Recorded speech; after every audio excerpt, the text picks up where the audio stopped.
और वहीं कानपुर में कोरोना वॉलंटियर्स के साथ मारपीट का मामला सामने आया। सीसीटीवी फुटेज पे मारपीट की तस्वीरें कैद हो गई। इसने पुलिस की कलई खोल दी। दरअसल कोरोना वॉलंटियर्स ने लोगों से सोशल डिस्टेंसिंग बनाए रखने की अपील की। इसके बाद कुछ दबंगों ने रजाकार की पिटाई कर दी। इस मामले में पुलिस ने मामला दर्ज कर लिया है।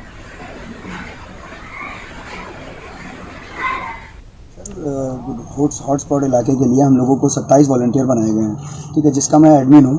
वहाँ पर कुछ लोग हैं जो बात मानने को तैयार नहीं होते हैं, तो आज मेरे भाई ने उनको समझाने की कोशिश करी कि आप लोग थोड़ा सा सोशल डिस्टेंसिंग का वो रखिए, जिससे कि लोग और परेशान ना हो। तो उन लोगों ने मेरे भाई के साथ में गाली गलौज करी है, जिसकी वीडियो सीसीटीवी फुटेज में आई है, और उसको बहुत मारा है। जब तक हम लोग वहाँ पर पहुँचे हैं, उल्टा उन लोगों ने हम लोगों को छुड़ाने के लिए हम लोग वहाँ पर पहुँचे हैं, और उल्टा उन लोगों ने मेरे ऊपर भी हमला किया, जिससे मेरे सर पे चोट आई है, जिसके लिए पुलिस प्रशासन ने हमको मेडिकल के लिए भेजा है।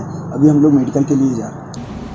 आज थाना कल्याणपुर में रोशन नगर क्षेत्र में एक व्यक्ति और उसके साथियों ने दूसरे पक्ष पर हमला किया और उसके साथ मारपीट की, जिसके संबंध में थाना कल्याणपुर में विभिन्न धाराओं में मुकदमा दर्ज किया गया है। और ये धाराएं हैं धारा 323, 324, 504, 506, धारा 188 आईपीसी और 7 CLA एक्ट और एपिडेमिक एक्ट की धाराओं में मुकदमा दर्ज करके इसमें आगे की कार्रवाई की जा रही है।